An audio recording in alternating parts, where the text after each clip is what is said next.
सभी छोटे बड़े श्रोताओं को सुनीता भटनागर का प्यार भरा नमस्कार। ऑडियो स्टोरीज के हमारे चैनल कहानी जगत में आप सभी का स्वागत है। हिंदी कहानियों की श्रृंखला में आइए आज सुनते हैं पंकज सुबीर जी द्वारा रचित कहानी चौपड़े की चुड़ैलें। हवेली वैसी ही थी जैसे कि हवेलियां होती हैं और घर वैसे ही थे जैसे कि कस्बे के घर होते हैं, कुछ कच्चे कुछ पक्के। इस कस्बे से ही हमारी कहानी शुरू होती है। कहानी शुरू तो होती है लेकिन उसका अंत नहीं होता है। उसका अंत होना भी नहीं है, क्योंकि यह वह कहानी नहीं है कि जिसका अंत हो जाए।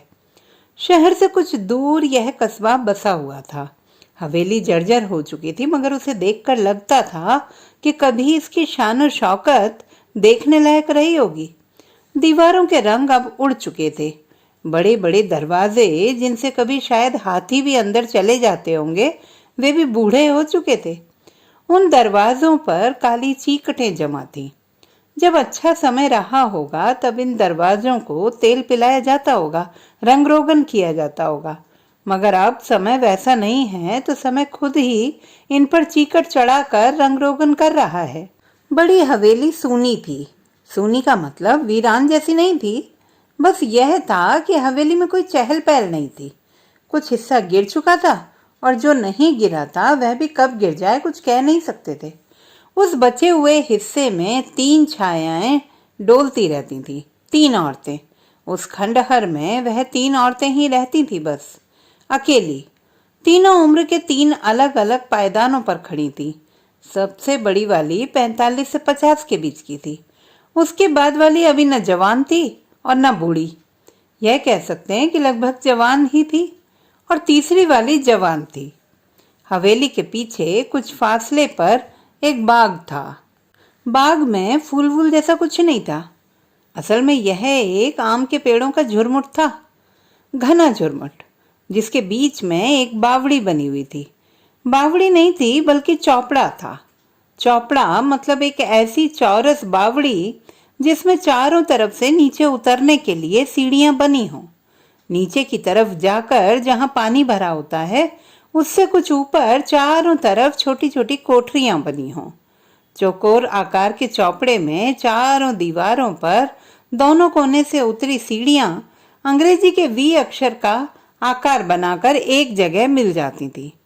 उसके बाद उल्टा वी का आकार बनाकर नीचे पानी की तरफ चली जाती थी। ऊपर से उतरी सीढ़ियां जहां पर आकर मिलती और फिर से 2 हिस्सों में बंटती, उसके ठीक नीचे ही यह कोठरियां होती थी। उल्टे वी के नीचे यह कोठरियां छिपी रहती थी सीढ़ियों के पीछे। चारों तरफ की सीढ़ियां जहां जाकर खत्म होती थी, वहां नीचे एक चारों सीढ़ियों को मिलाता हुआ एक पत्थर का प्लेटफॉर्म था। प्लेटफॉर्म के नीचे पानी और बीच से कोठरी में जाने को सीढ़ियां। इस प्रकार के चौपड़े हवेलियों और महलों की महिलाओं के लिए बनवाए जाते थे। बड़े घरों की महिलाएं इनमें ही जाकर स्नान करती थीं। नीचे बनी कोठरियों में कपड़े बदलती थीं और सीढ़ियां चढ़कर घर को लौट आती थीं। चौपड़ों में पत्थरों की खूब नक्काशी की जाती थी।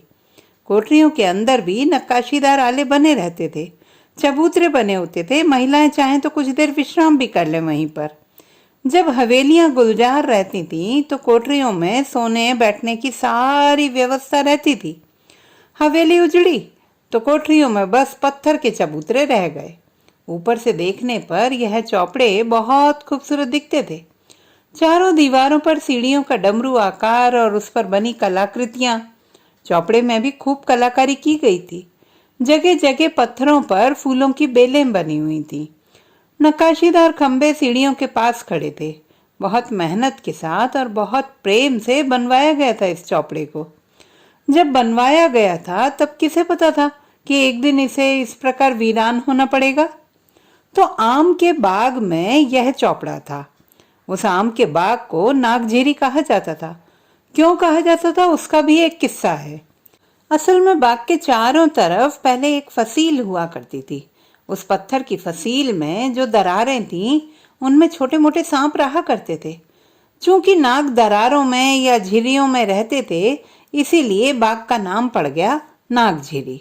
जब तक हवेली के अच्छे दिन रहे तब तक दरारें भी रहीं और सांप भी। अब ना तो फसील बची और ना ही सांप बचे हैं, मगर नाम अभी भी है उसका नागझिरी। यह जो नागझिरी बाग है वह हवेली की संपत्ति है, या यूं कहें कि हवेली वालों के पास बची हुई आखिरी संपत्ति। इसी बाग के सहारे हवेली अपने आज को बिता रही है। हवेली के पीछे से एक पगडंडी जैसा रास्ता नागझिरी तक गया हुआ था। रास्ते के दोनों तरफ जंगली झाड़ियां लगी हुई थी, पीले और नारंगी फूलों वाली जंगली झाड़ियां, जिनके पत्तों को हाथ में लेकर मसलो तो तीखी गंध आती थी। यह पगडंडी केवल हवेली के उपयोग के लिए ही थी। यह पगडंडी जब चौपड़ा बना तो महिलाओं के उपयोग के लिए, उनके आने जाने के लिए बनाई गई थी। इसीलिए इसके दोनों तरफ घनी झाड़ियां लगाई गई थी, इतनी घनी कि हवा भी अंदर जाने के लिए रास्ता ढूंढे। अच्छे समय में महिलाएं इसी पगडंडी से होकर स्नान के लिए चौपड़े पर जाती थीं। महिलाओं की हिफाजत के लिए जंगली झाड़ियों को पगडंडी के दोनों तरफ लगाया गया था। हवेली की महिलाएं नहाने के लिए जा रही हैं और उनको कोई देख ले, यह हवेलियों को और महलों को कभी मंजूर नहीं रहा। बल्कि उनका तो यह भी सोचना था कि हमारी महिलाएं तो किसी भी सूरत में किसी को दिखाई ना दे। पता नहीं कब पगडंडी बनी और कब झाड़ियां लगी, लेकिन झाड़ियां आज बेहद घनी थी।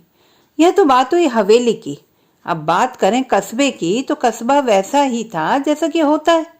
कुछ बूढ़े थे जो दिन भर चौपाल पर बैठे बीड़ी फूंकते रहते थे और मरने का इंतजार करते हुए एक एक दिन बिता रहे थे। यह बूढ़े चौपाल का स्थायी हिस्सा थे। इनके अलावा जो जवान थे या जवान से कुछ आगे की स्थिति में थे, वे खेती किसानी का काम करते थे, और जब खेत पर करने को कुछ नहीं होता था तो ये भी कस्बे के मंदिर के पीछे के मैदान में बैठकर गांजा चिलम सूटते थे। इसके अलावा कस्बे में एक और नस्ल भी थी, वह नस्ल जो अभी जवान नहीं हुई थी, जो जवान होने की तैयारी में थी, मगर जवान होने से पहले ही जवानी के सपने जिनकी आंखों में रात भर ठेला ठेली करने लगे थे। ये लड़के कस्बे के पास ही एक दूसरे कस्बे के सरकारी हायर सेकेंडरी स्कूल में पढ़ने जाते थे, साइकिलों से, और पढ़कर आने के बाद दिन भर आवारागर्दी करते थे। माँ बाप खुद तो पढ़े लिखे थे नहीं जो इनको पढ़ाई लिखाई के लिए टोकते। उस पर यह है कि सरकारी स्कूल में नकल का भव्य आयोजन होता था परीक्षाओं के दौरान। इस नकल के आयोजन में शामिल होने के लिए मास्टरों को फीस देनी पड़ती थी। माँ बाप ये परीक्षा फीस देकर अपने बच्चों को पास करवा लेते थे। शहर से दूर होने के कारण कभी कोई फ्लाइंग स्क्वाड या शिक्षा विभाग का छापा मार दल यहाँ तक नहीं पहुँचता था। बच्चे उस स्कूल में जाते थे और साल भर बाद पास होकर अगली कक्षा में आ जाते थे। खैर, तो बात यह है कि अब लड़के यह जवान हो रहे थे। जवान होती उम्र अपने साथ बहुत सारे सवाल लाती है जो इन लड़कों के पास भी थे। स्कूल से आने के बाद इन लड़कों के पास कोई काम तो होता नहीं था। घर आकर खाना खाया और उसके बाद निकल पड़े। यह उम्र में लोबान महकने का समय था। लड़के कस्तूरी की तरह अपनी नावी में महकते लोबान की तलाश में भटकते फिरते थे। अब बात उस कहानी की जो पूरे कस्बे में मशहूर थी। असल में नागझिरी के उस चौपड़े को लेकर बहुत सारी बातें फैली हुई थी। असल कहानियां बननी तब शुरू हुई थी जब हवेली की दो लड़कियों की चौपड़े में डूबने से मौत हो गई थी। बात पुरानी है, हवेली के अच्छे दिनों की। यह जो लड़कियां थीं, यह हवेली के मालिकों में से नहीं थी। यह हवेली में काम करने वाली थी। एक दिन अचानक शाम को दोनों की लाश चौपड़े में तैरती हुई पाई गई थी। कम उम्र की दोनों लड़कियां कुछ दिन पहले ही हवेली में काम करने आई थी। तब हवेली में रौनकें हुआ करती थी। हवेली तब सचमुच की हवेली थी, आज की तरह खंडर नहीं हुई थी। दोनों की मौत पर हवेली ने प्रचारित किया कि चौपड़े का पानी पवित्र पानी है, जिसमें केवल हवेली वालों को ही स्नान करना चाहिए। चौपड़े के पानी की रक्षा नागझिरी में रहने वाले सांप करते हैं।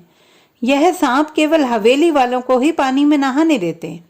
इसके अलावा कोई और अगर पानी में नहाने की कोशिश करे तो सांप उसे डस कर मार डालते हैं। इन लड़कियों ने नियम तोड़कर चुपचाप चौपड़े में नहाने की कोशिश की थी, इसलिए दोनों मारी गईं। चौपड़ा केवल हवेली वालों के लिए ही है। कस्बे वालों ने भी विश्वास कर लिया।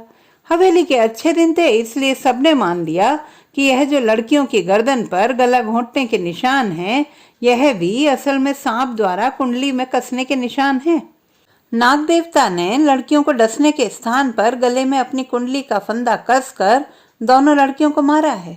इस घटना के बाद यह भी प्रचारित हो गया था कि चौपड़ा अभिशप्त है, उसमें केवल हवेली वाले ही नहा सकते हैं।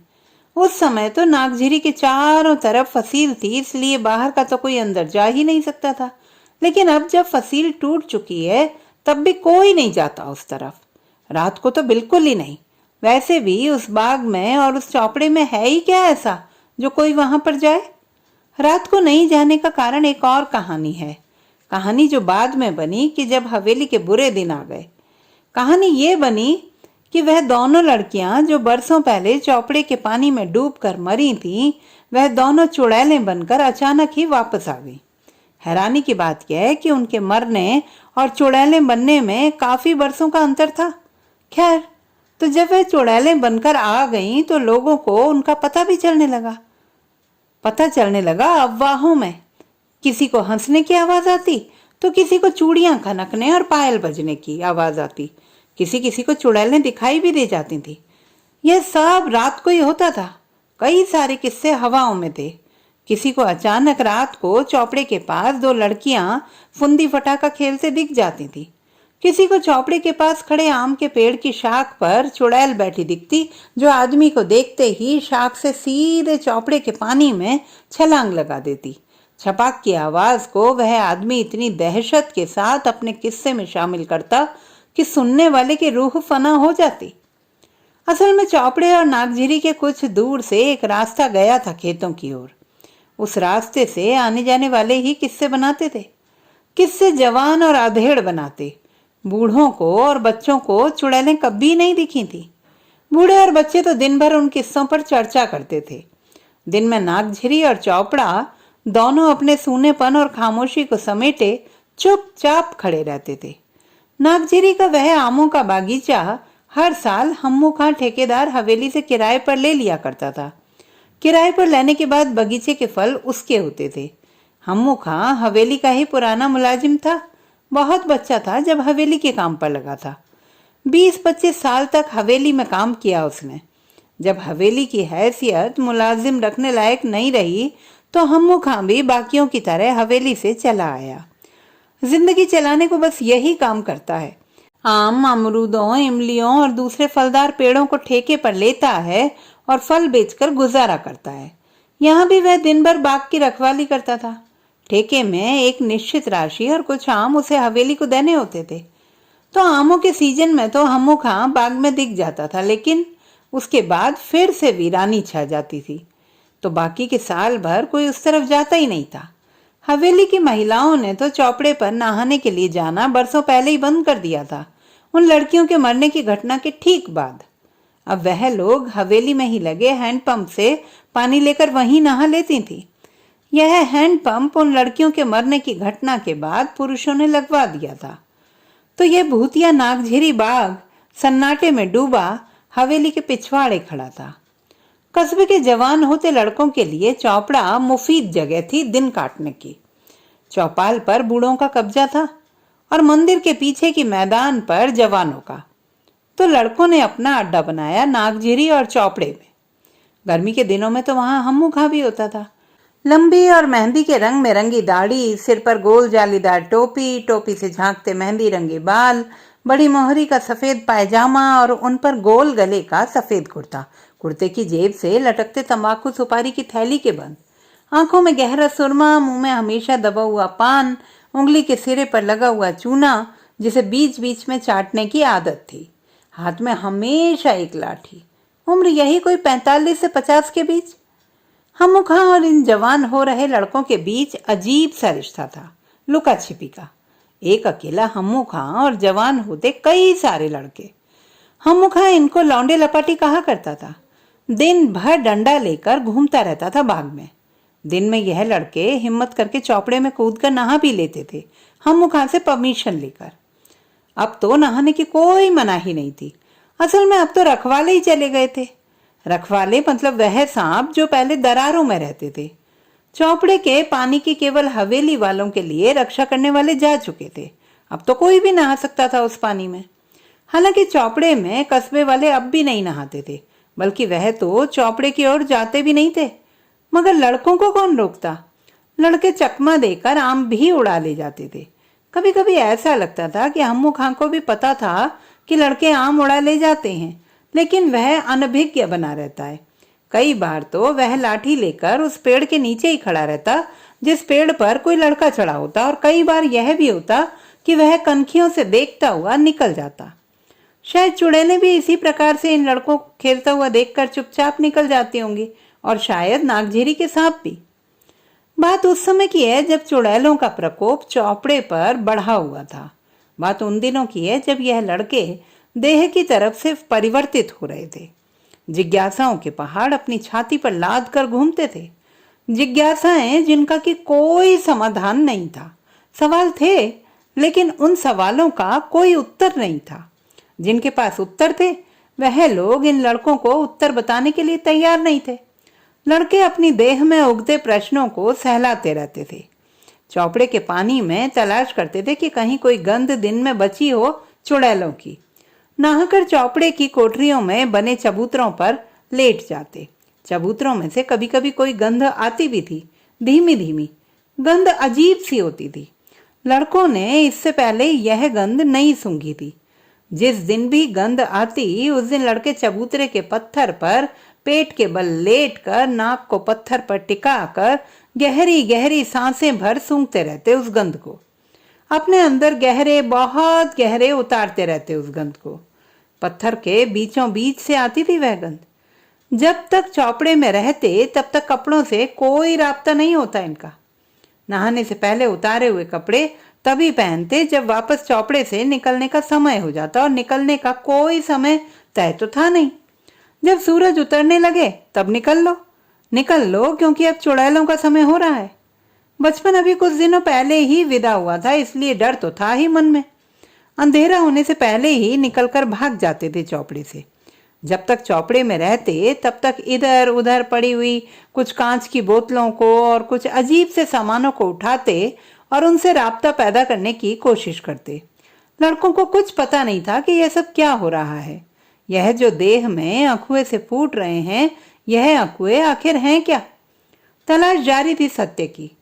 तो रात भर जहां चुड़ैलों का साम्राज्य रहता था, वहीं दिन में इन भूतों का डेरा उस चौपड़े में जमा रहता था।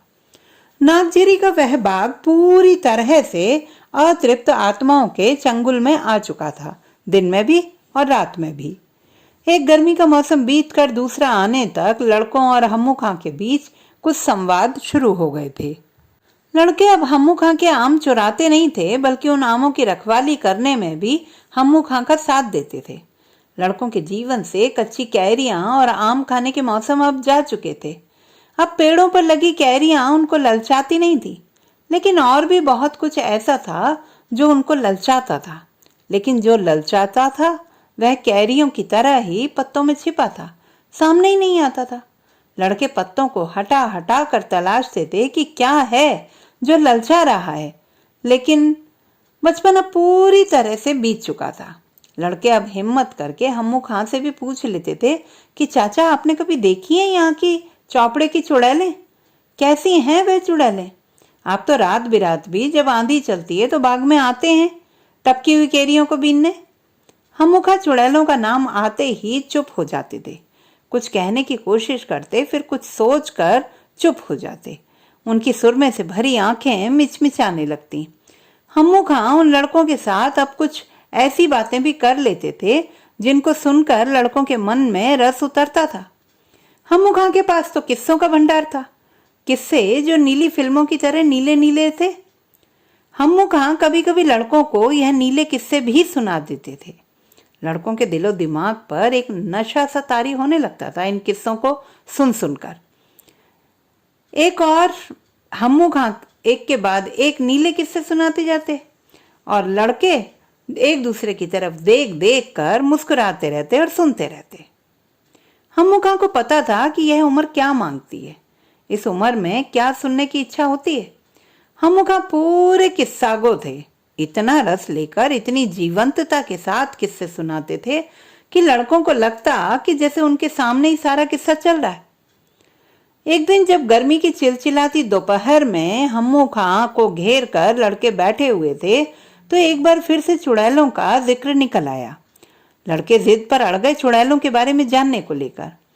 हम्मू खां बहुत देर तक सोचते रहे, फिर बोले, देखोगे चुड़ैलों को? हैं? है इतना दम? लड़के एकदम सकपका गए। यह तो उन्होंने सोचा ही नहीं था। हम्मू खां ने फिर कहा, क्यों डर गए? सूख कर गले में आ गई? मियाँ, बात करना आसान है और आमने सामने देखना अलग बात है। जवान जहान लौंडे हो, चुड़ैलों से डरते हो? अब आगे से कोई मत छेड़ना चुड़ैलों की बात। लड़कों को भी बात लग गई। उस समय तो चले गए, लेकिन ठान ली कि अब तो चुड़ैलों को देखना ही है। 8-10 लड़के हैं, कुछ भी हुआ तो सब एक साथ टूट पड़ेंगे। योजना बनी कि जब शाम थोड़ी उतर जाएगी और रात आने को होगी तब चुपचाप जाकर एक पेड़ पर चढ़ जाएंगे सारे और बिना आवाज के पेड़ों पर लटके रहेंगे। कोई आवाज नहीं करेगा। जब तक कोई भी एक इशारा नहीं करेगा तब तक पेड़ से उतरेगा भी नहीं कोई। जरा भी खतरा होगा तो एक साथ कूद कूद कर भाग लेंगे सारे के सारे। देखेंगे कि कोई चुड़ैल आती है तो ठीक, नहीं तो घंटे 2 घंटे के बाद उतर कर आ जाएंगे। लगभग पूरे चांद की रात थी। लड़के आम के पेड़ों पर टंगे हुए थे, पत्तों में दबे छिपे। जब रात होने को थी तो सबसे पहले रास्ते की तरफ से एक साया उभरा। लड़कों ने दम साध लिया। चौपड़े तक आते आते साया हम्मू खां बन गया। लड़कों ने राहत की सांस ली। हम्मू खां ने आकर इधर उधर देखा, चौपड़े में झांका और फिर चौपड़े की मुंडेर से टिकी हुई खटिया को बिछा दिया। हम्मू खां अपनी खटिया पर लेटे हुए थे। नागझिरी के बाग में सन्नाटा फैला हुआ था। पत्ता भी खड़के तो उसकी भी आवाज आ जाए। झिंगुरों की चिकमिक सन्नाटे को तोड़ती हुई गूंज रही थी। लड़के सांस थामे हुए थे कि पता नहीं किस तरफ से चुड़ैलें आ जाए। रात और गहरी हुई। कस्बे की रातें वैसे भी जल्दी हो जाती हैं और यह तो फुर्सत का समय था। खेत में कोई काम था ही नहीं। एक फसल कट के बिक चुकी थी और दूसरी को बोने में अभी समय था। हम्मू खां के कारण लड़के और सन्नाटे में थे। चुड़ैल होती तो उतरकर भाग भी जाते, लेकिन हम्मू खां के कारण एक राहत यह हो गई थी कि अब अगर कुछ भी होता है तो कम से कम यहाँ पर हम्मू खां तो हैं ही उनको बचाने के लिए। अचानक हवेली की तरफ से आती हुई पगडंडी पर 3 साए उभरे। झाड़ियों के झुरमुट के बीच से हम्मू खां ने धीरे से खांसा। तीनों साए धीरे धीरे झाड़ियों के बीच से होकर इस तरफ ही आ रहे थे, चौपड़े की तरफ, आहिस्ता आहिस्ता। हम्मू खां खटिया पर उठकर बैठ गए। लड़के दम साधे हुए थे। तीनों साए इसी तरफ बढ़ते आ रहे थे। आकर वह तीनों साए ठीक हम्मू खां के सामने खड़े हो गए। 2 साए कुछ दूर चौपड़े की सीढ़ियों के पास खड़े हो गए और तीसरा साया जो दोनों से कुछ भारी दिख रहा है वह हम्मू खां के पास तक आ गया। यही है चुड़ैलें, पहनावा तो चुड़ैलों का ही है। हम्मू खां की आवाज आई, सलाम बाई जी साहेब, बैठिए। उत्तर में कोई आवाज नहीं आई। भारी साया खटिया पर बैठ गया। अचानक नागझिरी के पास से जाते हुए रास्ते पर भी 5-6 साए प्रकट हुए। वह भी इसी ओर ही आ रहे थे। चांद इतना तो खिला ही था कि सब कुछ दिखाई दे। यह साए पहनावे के हिसाब से चुड़ैल नहीं थे, भूत थे। यह भी वहीं आकर खड़े हो गए खटिया के पास। चुड़ैलों ने चेहरे ढक रखे थे, लेकिन भूतों के चेहरे खुले हुए थे। तेज चांदनी में भी पहचान में आ रहे थे वह चेहरे। कुछ कुछ पहचान में इसलिए आ रहे थे क्योंकि पहचाने हुए थे। जो लड़के पेड़ों पर लटके थे उन्होंने देखा कि कुछ पिता हैं, कुछ चाचा हैं, कुछ बड़े भाई हैं और हाँ, मामा भी। कुछ भूतों के हाथों में कुछ बोतलें भी थी। भूत हम्मू खां के पास खड़े थे। हर भूत कुछ पैसे अपनी जेब से निकाल कर हम्मू खां को दे रहा था। लड़के अपने लोगों को हम्मू खां को पैसे देते देखकर हैरत में थे। हम्मू खां ने पैसे हाथ में लेकर उनको गिना और मुंडी हिलाकर इशारा कर दिया। भूत चौपड़े की सीढ़ियों की ओर बढ़ गए। सीढ़ियों पर खड़ी चुड़ैलों ने भूतों को आते देखा तो वह भी सीढ़ियों की ओर बढ़ गईं। धीरे धीरे उतरते हुए भूत और चुड़ैल चौपड़े के अंदर गुम हो गए। हम्मू खां ने हाथ में रखे पैसे खटिया पर बैठी तीसरी चुड़ैल की ओर बढ़ा दिए। चुड़ैल ने पैसे लेकर उनको अपने हाथ में पकड़े हुए एक थैले समान बटुए में रख लिया और फिर उस बटुए को खटिया के सिरहाने रख दिया। हम्मू खां उसी प्रकार से कुछ झुककर खड़े थे। कुछ देर तक दोनों उसी अवस्था में रहे, फिर खटिया पर बैठ गए। साये ने अचानक हम्मू खां को खटिया पर अपने पास खींच लिया। लड़कों की सांसें तेज हो गईं। यह सब तो किस्सों में ही सुना था, लेकिन चुड़ैल के साथ? चांद आसमान पर खिला हुआ था। नीचे खटिया पर का मौसम धीरे धीरे बदल रहा था। चुड़ैल की चादर खटिया के नीचे गिर गई थी और हम्मू खां का कुर्ता पायजामा भी उस चादर के पास ही कहीं पड़ा हुआ था। खटिया के नीचे कपड़ों का एक ढेर सा बन गया था और ऊपर अब कोई कपड़े नहीं थे, सब नीचे फेंके जा चुके थे। दो शरीर थे जो केवल चांदनी पहने हुए थे। यह शायद यूं कि चुड़ैल ने हम्मू खां को पहना हुआ था और हम्मू खां ने चांदनी को। दिन भर आम के बाग में उदास सी पड़ी रहने वाली हम्मू खां की खटिया अब जीवंत हो उठी थी। अब हम्मू खां भी नहीं थे और चुड़ैल भी नहीं थी। अब वह स्त्री और पुरुष थे। लड़के देख रहे थे कि किस प्रकार चौपड़े की एक चुड़ैल हम्मू खां को पुरुष बना रही थी और कल्पना कर रहे थे कि बाकी की दो चुड़ैलें भी उनके चाचा, पिता, मामा, भाई को लेकर चौपड़े के अंदर गई हैं। वहां भी वह चुड़ैलें उनको पुरुष बना रही होंगी। लड़के दम साधे आम के पेड़ पर टंगे थे। हम्मू खां की हिलती डुलती पीठ पर चांदनी ठहरने की कोशिश कर रही थी और चौपड़े के अंदर चुड़ैलों के खिलखिलाने, झनझनाने और खनखनाने की आवाजें धीरे धीरे तेज होती जा रही थी। लड़के धीरे से उतरकर चौपड़े के अंदर अंधेरे तरफ वाले मुंडेर के पास खड़े हो गए और चौपड़े के अंदर चल रहा कार्यक्रम देखने लगे। हम्मू खां ने लड़कों को देखता ही रहा, मौन, चुपचाप। बड़ी चुड़ैल ने भी देखा, मगर चौपड़े के अंदर जो लड़कों के चाचा, भाई, पिता, मामा टाइप के लोग थे, उन्होंने नहीं देखा। देख भी कैसे सकते थे, अंधेरे में जो थे। लड़के चौपड़े के अंदर का दृश्य देख रहे थे, जहां उनके कई रिश्ते चट्टानों पर वस्त्रहीन बिछे हुए थे। कुछ देर तक देखते रहने के बाद लड़के धीरे से रास्ते की ओर चले गए और गहरे अंधेरे में समा गए। उस रात के बाद से सब कुछ बदल गया। सब कुछ बदल गया मतलब यह कि चौपड़े का सारा माहौल ही बदल गया। चौपड़ा अब सचमुच ही भूतिया हो गया। भूतिया हो गया से तात्पर्य यह है कि अब वहां रात को चुड़ैलों की महफिल सजनी बंद हो गई। अब रात बिरात किसी को वहां पर चूड़ियों के खनकने और पायलों के छनकने की आवाज सुनाई नहीं देती थी। तो क्या उस दिन के बाद इन लड़कों ने कुछ हंगामा मचाया या कुछ ऐसा किया जिससे बवाल मचा? नहीं, ऐसा कुछ भी नहीं हुआ। असल में तो हुआ यह है कि लड़का पार्टी ने धीरे से सत्ता को अपने हाथों में ले लिया। अपने ही परिवार के बड़े पुरुषों द्वारा रात के अंधेरे में जो चौपाल चौपड़े में लगाई जाती थी, उस चौपाल की सत्ता को लड़कों ने अपने हाथ में ले लिया और चौपाल का स्थान भी बदल दिया। चौपड़े की चुड़ैलों को उन्होंने हवेली पर ही वह सब कुछ देना शुरू कर दिया, जिससे उन चुड़ैलों का चौपड़े तक आना ही बंद हो गया। चुड़ैलों का एकमात्र मीडिएटर हम्मू खां तो उनका पहले से ही सेट था। तो कुल मिलाकर तय यह हुआ कि पहले यह लड़का पार्टी जो दिन भर चौपड़े में धमाल मचाती रहती थी, अब वह हवेली में पड़ी रहती थी। आते पहले की तरह चौपड़े पर ही थे, लेकिन उसके बाद बीच के रास्ते से धीरे से हवेली के अंदर बिला जाते थे। ऐसे जैसे भादों की अंधियारी रात में बरसते पानी में धीरे से कोई करिया नाग आंख बचाकर घर में बिला जाता है।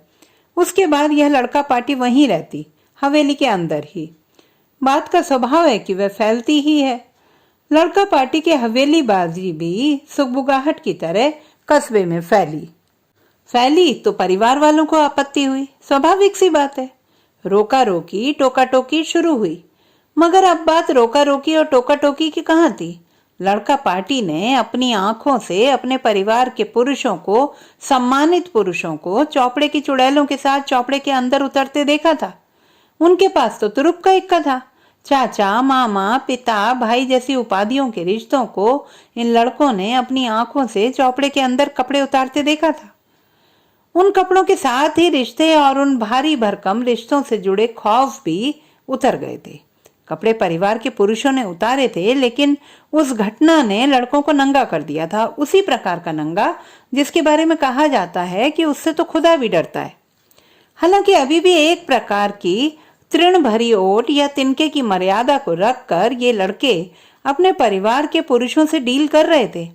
इस प्रकार की मान लीजिए सुरेश के चाचा ने उसे हवेली जाने से मना किया, डांट डपट की, तो दिनेश ने जाकर उनसे डील कर ली। डील का मतलब कि उनको बता दिया कि उस दिन रात को जब वे चौपड़े की चुड़ैलों के साथ वस्त्रहीन अवस्था में किन्हीं प्राकृतिक कार्यों को संपन्न कर रहे थे, तब पूरी बच्चा पार्टी चौपड़े की मुंडेर से ग्लेडिएटर के दर्शकों की तरह उस प्राकृतिक क्रीड़ा का अवलोकन कर रही थी। यह एक सूचना चाचा मामा भाई टाइप के रिश्तों के कसबल ढीले कर देती थी। धीरे धीरे उन लड़कों को हवेली में खुलकर आने जाने का परमिट मिल गया।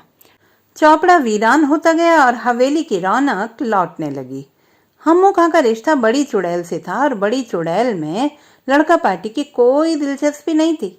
लड़का पार्टी तो मंझली और छोटी चुड़ैलों के साथ ही मस्त थी, इसलिए किसी को किसी से कोई परेशानी नहीं थी। हम्मू खां अपनी जगह खुश था और लड़के अपनी जगह।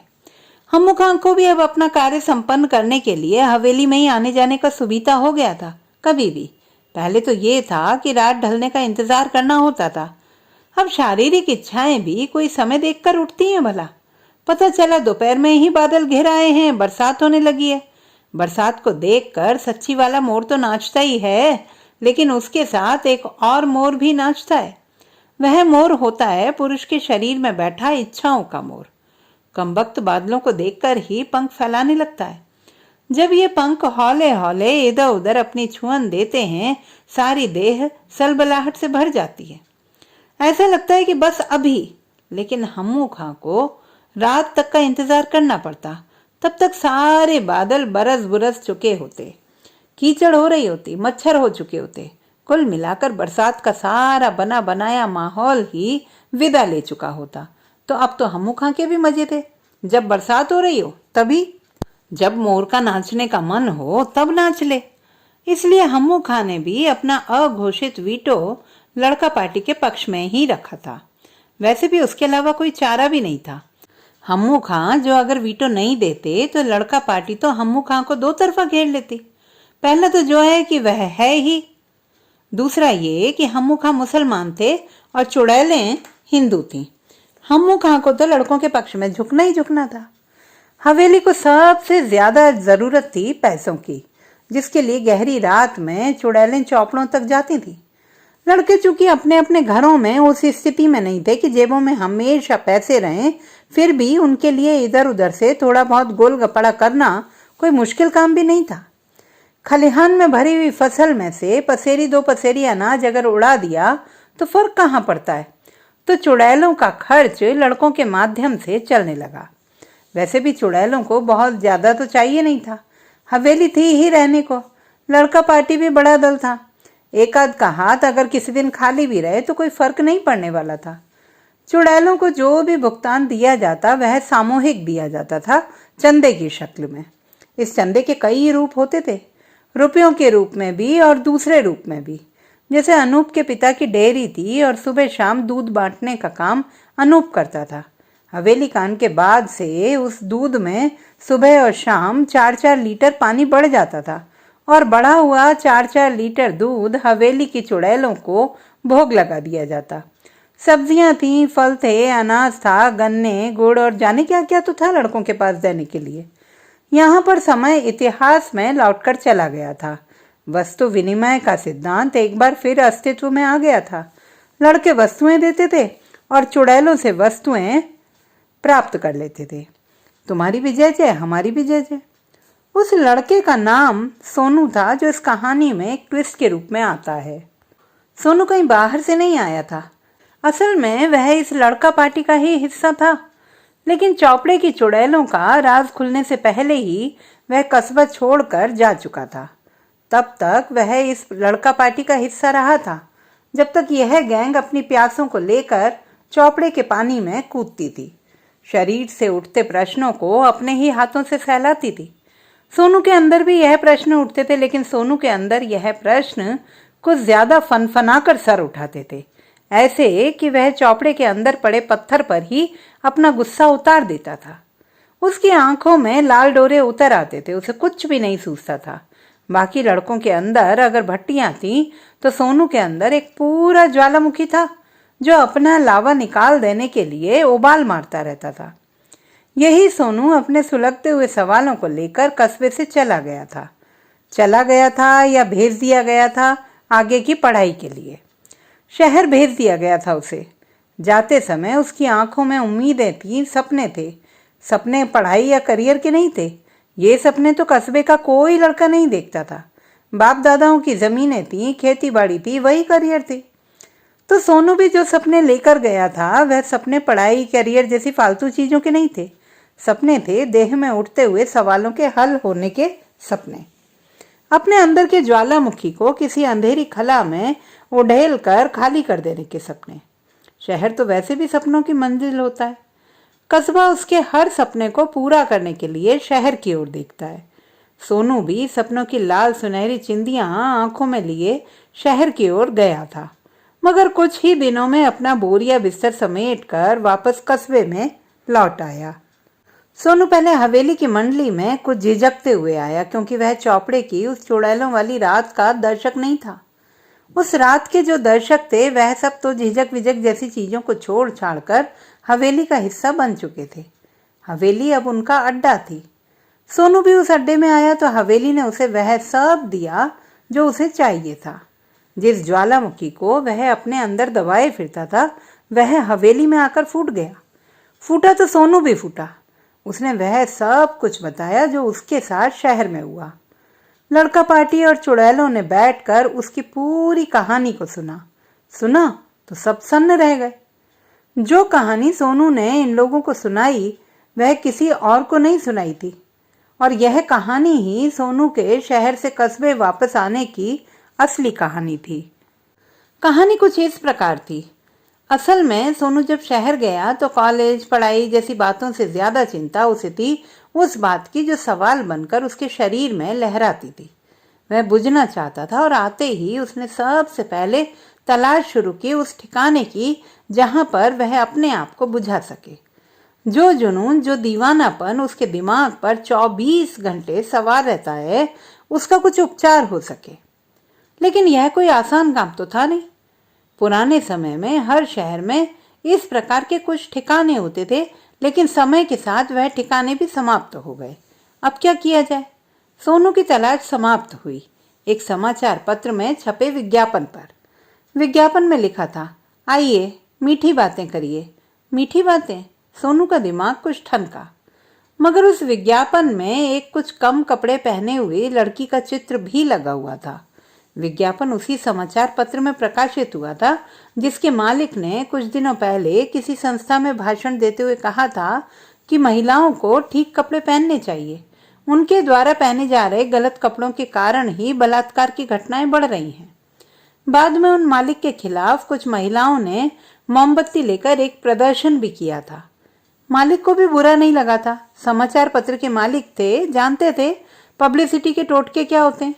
उनको पता था कि मोमबत्तियां पब्लिसिटी के लिए जलाई जाती हैं और मशालें क्रांति के लिए। इसलिए जब तक मोमबत्तियां जलाई जा रही हैं, तब तक घबराने की कोई बात नहीं है। खैर, तो बात ये चल रही थी कि उन आदर्शवादी मालिक के समाचार पत्र में ही वह विज्ञापन प्रकाशित हुआ था। उसके साथ कुछ नंबर भी दिए गए थे। सोनू ने कुछ झिझकते हुए उस नंबर पर कॉल किया। मीठी बातें हुई और बहुत सी मीठी बातें हुई। जब कॉल काटा तो पता चला कि अंतरराष्ट्रीय कॉल के हिसाब से पैसे कट गए हैं।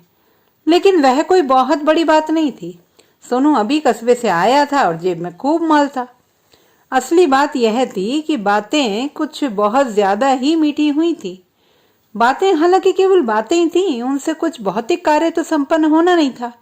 लेकिन दिमाग में जो रसायन उत्पन्न होते हैं, वह तो बातों से भी हो जाते हैं, और दिमाग में इस बातचीत के दौरान भरपूर मात्रा में रसायनों की उत्पत्ति हुई थी। यह जो रसायनों की उत्पत्ति थी, यह आने वाले दिनों में और का कारण बनने वाली थी, और बनी भी। सोनू ने उसके बाद कई कई बार उस नंबर पर कॉल किए। हर बार कॉल काटने के बाद आया हुआ मैसेज एक बड़ी राशि कट जाने की सूचना देता था। हर बार किसी नई आवाज से बातें होती थी। सोनू चाहता था कि कल जिससे हुई थी उससे ही हो, लेकिन वैसा होता नहीं था। सोनू की इच्छा थी कि अगर कोई रिपीट में एक बार भी मिल जाए तो उससे कुछ आगे का सिलसिला जोड़ा जाए, मगर वैसा हो ही नहीं पा रहा था। असल में ऐसा होना तकनीकी रूप से भी संभव नहीं था, क्योंकि जिस कंपनी के नंबर पर बातें होती थी उस कंपनी ने पूरे भारत में करीब 5,000 से ज्यादा मोबाइल कनेक्शन गरीब और जरूरतमंद महिलाओं और लड़कियों को दिए थे। इन लड़कियों में ज्यादातर छोटे कस्बों की लड़कियां थीं। इन मोबाइल नंबरों पर मीठे मीठे कॉल आते थे। इन महिलाओं को उन कॉल्स को सुनने के 100 से 150 रुपए रोज मिलते थे। 4 शर्तें इन महिलाओं को पूरी करनी होती थी। पहली यह कि मोबाइल किसी भी स्थिति में स्विच्ड ऑफ नहीं किया जाएगा। दूसरी, सामने वाला आदमी जो भी जैसी भी बातें करे, इनको फोन नहीं काटना होगा, हाँ में हाँ मिलाना होगा और अपनी तरफ से भी बातें करनी होंगी। तीसरी शर्त यह है कि सभी कॉल्स को रिसीव करना होगा और दिन भर में कम से कम 3 घंटे की बात करनी होगी। यह उनका उस दिन का टारगेट रहेगा। टारगेट पूरा ना होने पर उस दिन का पैसा नहीं दिया जाएगा। मोबाइल स्विच्ड ऑफ मिलने पर या कॉल रिसीव नहीं करने पर भी पूरे दिन का पैसा काट दिया जाएगा। 3 से ज्यादा बार मोबाइल स्विच्ड ऑफ मिलने पर पूरे महीने का पैसा काट लिया जाएगा और यदि ग्राहक की बातें सुनकर फोन काट दिया तो भी पूरे महीने का पैसा कट जाएगा। चौथी शर्त यह है कि किसी भी हालत में ये अपनी कोई भी वास्तविक जानकारी कॉल करने वाले को नहीं बताएंगी। सबको झूठी बताना है। इन शर्तों के बाद भी गरीब और जरूरतमंद कई महिलाएं अपना परिवार चलाने के लिए मोबाइल कंपनी के इस गोरख धंधे से जुड़ी हुई थी। मोबाइल कंपनी ने जो नंबर विज्ञापन में दे रखे थे उन पर कॉल करने से कॉल सीधे आईएसडी से ही शुरू होता था। जाहिर सी बात है कि सोनू कितना ही सर पटक लेता, उसे एक ही लड़की से दूसरी बार बात करने का मौका किसी दैवीय संयोग के अलावा नहीं मिल सकता था। 5,000 में दोहराव की गुंजाइश ही कितनी कम थी। लेकिन कहते हैं ना कि जहां चाह वहीं राह। उस दिन बात करने वाली लड़की शायद नई थी। उसे पता नहीं था कि वह अपने ग्राहक से जो भी बातें करती है उन बातों को कंपनी के लोग सुनते हैं, रिकॉर्ड भी करते हैं। करीब घंटे भर की बातचीत के बाद लड़की सोनू के प्रति पिघलने लगी। दोनों के बीच मीठी बातों से इतर पर्सनल बातें होने लगी थी। इस प्रकार की स्थिति में अक्सर कंपनी के लोग बीच में ही कॉल को डिस्कनेक्ट कर देते थे। लेकिन इससे पहले कि कंपनी की ओर से उसका कॉल काटा जाता, उसने अपना वास्तविक मोबाइल नंबर सोनू को उपलब्ध करवा दिया। वह अपने शहर और पते के बारे में कुछ और जानकारी उपलब्ध करवाती, उससे पहले ही कॉल काट दिया गया। लेकिन उससे होना क्या था? सोनू के पास तो लड़की का मोबाइल नंबर आ चुका था। लड़की से सीधे संपर्क करने पर पता चला कि लड़की उस शहर की नहीं थी जिस शहर में सोनू रह रहा था, दूसरे किसी शहर की थी। फिर भी बातचीत तो हो ही सकती थी। किसी अज्ञात के साथ मीठी मीठी बातें करने से ज्यादा आनंद देता है किसी ज्ञात के साथ बात करना। कहानी में मोड़ ठीक अगले ही दिन तब आ गया जब लड़की का कॉल सोनू के पास आया। उसने सोनू को सोनू के ही शहर के एक स्थान का पता दिया कि मैं तुमसे मिलने आ गई हूँ, इस जगह पर ठहरी हूँ, आ जाओ। सोनू को तो मानो पंख ही लग गए। मीठी बातें के स्थान पर मीठी बातें करने का मौका जो मिल रहा था। सोनू तयशुदा समय पर उस स्थान पर पहुंच गया। वहां वह सब कुछ नहीं था जो वह सोच कर आया था, वहां कुछ और ही था। वह वास्तव में एक सेक्सटॉर्शन केंद्र था। सोनू का वहां सेक्सटॉर्शन किया गया और जो कुछ भी किया गया उस सब का बकायदा तेज हैलोजन लाइटों की चुंधियाती हुई रोशनी में वीडियो भी बनाया गया। महंगे विदेशी कैमरों से हाई डेफिनेशन वीडियो, जैसे किसी कमर्शियल फिल्म की शूटिंग होती है, ठीक उसी प्रकार से लड़कियों और सोनू की कुछ भिन्न भिन्न प्रकार की वीडियो बनाई गई। इसके बाद अंत में सोनू की जमकर पिटाई की गई। इस प्रकार की हड्डी नहीं टूटे किंतु हर स्थान पर चोट आए। इस पिटाई का भी पूरा वीडियो बनाया गया। सोनू का मोबाइल, पैसे, एटीएम कार्ड, घड़ी आदि जो कुछ भी उसके पास था, कपड़ों को छोड़कर वह सब कुछ छीन लिया गया। इस मोबाइल नंबर को फिर चालू नहीं करवाने और किसी को कुछ नहीं बताने की धमकी दी गई। उसके बाद एक कार में बिठाकर कहीं छोड़ दिया गया। कहानी सुनते ही पूरी लड़का पार्टी और चुड़ैलों के बीच सन्नाटा खिंच गया। आते आते हवेली के माहौल में सोनू भी धीरे धीरे घुल गया और सहज होता चला गया। अब उसे शहर की उस घटना की कील चुभती नहीं थी। मंझली चुड़ैल उस पर कुछ ज्यादा ही मेहरबान रहती थी। बल्कि यूं कहें तो गलत नहीं होगा कि अब मंझली चुड़ैल पूरी तरह से सोनू के लिए ही आरक्षित हो गई थी। बड़ी चुड़ैल पहले से ही हमू खां के लिए आरक्षित थी, तो अब लड़का पार्टी के लिए बस छोटी चुड़ैल ही बची थी। एक दिन अचानक जब मंझली चुड़ैल ने सोनू से उस जगह के बारे में पूछा जहां सोनू को ले जाया गया था, तो सोनू कुछ असहज हो गया। क्या मतलब है यह पूछने का, जानने का? मगर मंझली चुड़ैल के दिमाग में तो कुछ और ही था। मंझली चुड़ैल को सोनू द्वारा बताया गया मोबाइल पर बातें करने का काम बहुत मुफीद नजर आ रहा था। सोनू को राजी करने में मंझली चुड़ैल को बहुत ज्यादा देर नहीं लगी। सोनू को भी लगा कि जो कुछ मंझली चुड़ैल कह रही है उसमें दम तो है। सोनू आखिर में मान गया, मगर सब कुछ नए सिरे से तलाश करना पड़ा। हालांकि बात बहुत पुरानी नहीं हुई थी, इसलिए सूत्र उसे बहुत जल्दी मिल गए। वह सूत्र जो कंपनी से जुड़े हुए थे। समय लगा। इस बीच कंपनी के कुछ लोग आकर हवेली देख गए। यह कंपनी विजिट थी और अंततः तीनों चुड़ैलों को कंपनी की ओर से मोबाइल नंबर प्रदान कर दिए गए। काम जब शुरू हुआ तो चुड़ैलों को बात करने में कुछ झिझक होती थी। ग्राहक बहुत खुली बात करना चाहता था, लेकिन चुड़ैलें जरा दबी छिपी बातें करती थी। फिर एक दिन सोनू ने मंझली चुड़ैल को बताया कि ग्राहक क्या चाहता है। सोनू ने एक ग्राहक का कॉल अटेंड किया और उसके साथ लड़की की आवाज में बात की, खुली खुली बातें। मंझली चुड़ैल की आंखें, कान और दिमाग सब खुलता गया। उसके बाद मंझली चुड़ैल ने मानो पूरे काम के सूत्र अपने हाथ में ले लिए, इस प्रकार से कि जो ग्राहक पहले 10 मिनट तक बात करता था वह अब 2-2 घंटे चिपका रहता। मंझली चुड़ैल को सोनू ने धीरे धीरे पूरा ट्रेन कर दिया, उस अनुभव से जो उसने कंपनी के मोबाइलों पर बात कर करके सीखा था। मंझली चुड़ैल अब दक्ष हो गई थी। उसने बाकी दोनों चुड़ैलों को भी धीरे धीरे ट्रेन कर लिया था। काम जोरों से चल निकला। चुड़ैलें अब खुलकर बातें करती थी, बिना किसी झिझक के, बिना किसी संकोच के। इस प्रकार कि कई बार सामने से बातें कर रहा ग्राहक भी शर्मा जाता था। चुड़ैलों को समझ में आ गया था कि केवल बातें ही तो करनी है, वह भी उसके साथ जो उनको जानता तक नहीं है। किसी अज्ञात के साथ केवल बातें करने में क्या बुरा है? यह ब्रह्म ज्ञान प्राप्त होते ही चुड़ैलों के दिव्य नेत्र भी खुल गए थे। चुड़ैलें पूरा दिन व्यस्त रहती थी। काम फैल रहा था। तीनों मोबाइल दिन भर व्यस्त रहते थे।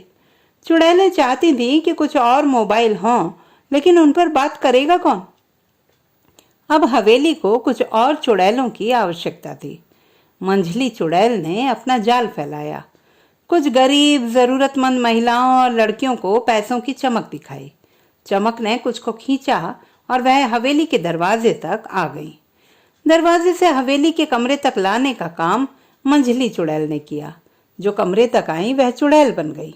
मंझली चुड़ैल ने उनकी गर्दन के पीछे दांत गड़ाकर अंग्रेजी फिल्मों की तरह कुछ खून वून तो नहीं चूसा, मगर कुछ ऐसा जरूर किया कि चुड़ैलों की संख्या बढ़ गई।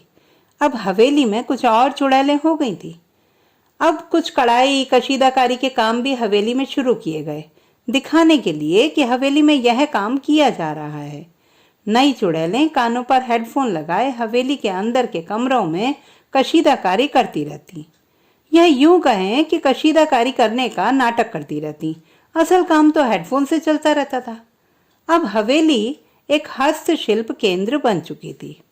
उस बात को अब 2 साल से भी अधिक हो गए हैं। कॉल सेंटर में कॉल अटेंडर चुड़ैलों की संख्या अब काफी बढ़ गई है। हवेली के एक हिस्से को तुड़वाकर वहां पर 3-4 वातानुकूलित हॉल बना दिए गए हैं। इनमें कई सारे साउंड प्रूफ कक्ष हैं। इन कक्षों में बैठकर चुड़ैलें अपना काम करती रहती हैं। मंझली चुड़ैल अब वास्तव में ही कंपनी की सीईओ है। कई सारे समाज सेवा के काम करवाती रहती है। आए दिन उसके फोटो समाचार पत्रों में छपते रहते हैं। सोनू और उसने शादी तो नहीं की, लेकिन बात शादी जैसी ही है। सोनू के वह वीडियो जो कंपनी ने बनाए थे कई सारी पॉर्न वेबसाइटों पर इंडियन सेक्शन में उपलब्ध हैं। सोनू और मंजली चुड़ैल अक्सर इनको देखते हैं, हंसते हैं। चुड़ैलें अब हवेली से निकलकर वर्चुअल हो गई हैं, हवा में फैल गई हैं, सिग्नल्स के रूप में, फ्रीक्वेंसी के रूप में। अब वे हर किसी के मोबाइल में हैं, मीठी बातें करती हुई, कुछ लाइव ध्वनियां पैदा करती हुई। चुड़ैलें अब रूप बदल बदल कर आ रही हैं। अब उनका कोई नाम, कोई ठिकाना स्थायी नहीं है। अब वह चौपड़े की चुड़ैलें नहीं रही हैं, अब वे ब्रह्मांड की चुड़ैलें हो चुकी हैं, पूरे के पूरे वर्चुअल ब्रह्मांड की चुड़ैलें। अब वे कहीं से भी झपटती हैं। जैसे आकाश में चमकने वाली बिजली काली वस्तु को देखकर झपटती है, वैसे ही चुड़ैलें भी काले मोबाइल को किसी के भी हाथों में देखकर झपट्टा मारती हैं और समा जाती हैं उसमें, और उसके जरिए मोबाइलधारी के कानों में, आत्मा में, मन में। चुड़ैलें फैलती जा रही हैं, फैलती जा रही हैं और फैलती ही जा रही हैं। तो दोस्तों, ये थी हमारी आज की कहानी। आपको कैसी लगी कमेंट बॉक्स में लिखना ना भूलें। चैनल को सब्सक्राइब करें, लाइक करें और मित्रों के साथ शेयर करें।